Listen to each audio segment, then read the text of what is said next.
জামাত ইসলাম যে কার্যক্রম করেছে তার কাজ প্রমাণ করে যে একমাত্র বাংলাদেশ জামাত ইসলামই বাংলাদেশের একমাত্র সাম্প্রদায়িক দল, যে এটা হচ্ছে নীতি আদর্শ এবং ধর্ম আধ্যাত্মিকতার দেশ।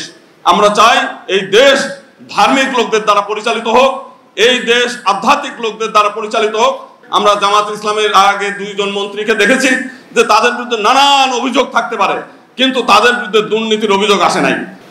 200 বছর পরে বাংলা যে আশা আকাঙ্ক্ষা, সেই আশা আকাঙ্ক্ষা প্রতিফলন ঘটিয়েছে জামাত ইসলাম।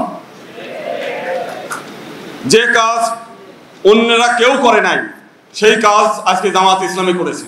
আজকে শহীদের যে স্মৃতি, সেই স্মৃতির বই রচনা করা উচিত ছিল সরকারের, অন্য বড় দলের।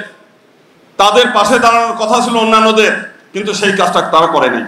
শুধু তাই না, বাংলাদেশে যদি অসাম্প্রদায়িকতার নামে, সেকুলারিজমের নামে বহু ভণ্ডামি দেখেছি, কিন্তু বাস্তবতা হচ্ছে জামাত ইসলাম যে কার্যক্রম করেছে তার কাজ প্রমাণ করে যে একমাত্র বাংলাদেশ জামাত ইসলামই বাংলাদেশের একমাত্র সাম্প্রদায়িক দল, সেটা তারা প্রমাণ করেছে। শুধু আজকে না, অতীতে আমরা দেখেছি বাংলাদেশের উত্তরবঙ্গে হিন্দু তীর্থযাত্রীরা জলে ডুবে মারা গেছে।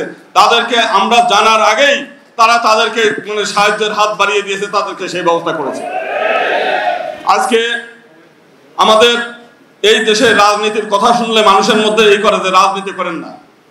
বাংলাদেশের মানুষ সেবক চায় এবং জামাত ইসলামী জনগণের সেবক হিসেবে সেই কাজগুলো করছে। প্রচলিত ধারা যে রাজনীতি, সেই রাজনীতি মানুষ এখন চায় না। এখন মানুষ উদ্গ্রীব হয়ে আছে যে এই দেশ সব সংগঠনকে দেখেছে, এই দেশের আলেম ওলেমাদের দ্বারা, ধার্মিক লোকদের দ্বারা এই দেশ একবার দেশ পরিচালনা হোক, সেইটা চায়। এবং আমরা চাই যে আগামী দিনে জামাত ইসলামের নেতৃত্বে এই দেশ পরিচালিত হবে।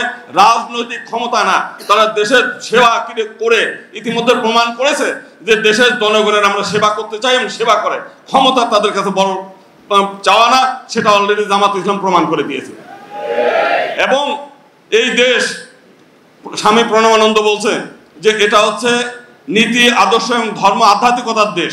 আমরা চাই এই দেশ ধার্মিক লোকদের দ্বারা পরিচালিত হোক, এই দেশ আধ্যাত্মিক লোকদের দ্বারা পরিচালিত হোক। তাহলে এই দেশ সৎ এবং আদর্শ মানুষ গড়ে উঠবে।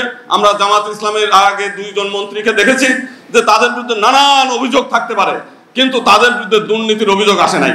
আমি আজকে আসার পথে একজন বলছিল যে একজন চোর, সে চোরও চায় না যে তার রুমের মধ্যে আরো 2টা চোর থাক, অসৎ লোক থাক, কারণ তার চুরি করার জিনিস যেন চুরি না হয়ে যায়। তো সেই কারণে বাংলাদেশের প্রতিটি মানুষ চায় যে একটা সৎ আদর্শ এবং সৃষ্টিকর্তার আইন দ্বারা এই দেশ পরিচালিত হবে, সেটা চায় এবং আমরা সেই দিনের অপেক্ষায় আছি। ধন্যবাদ।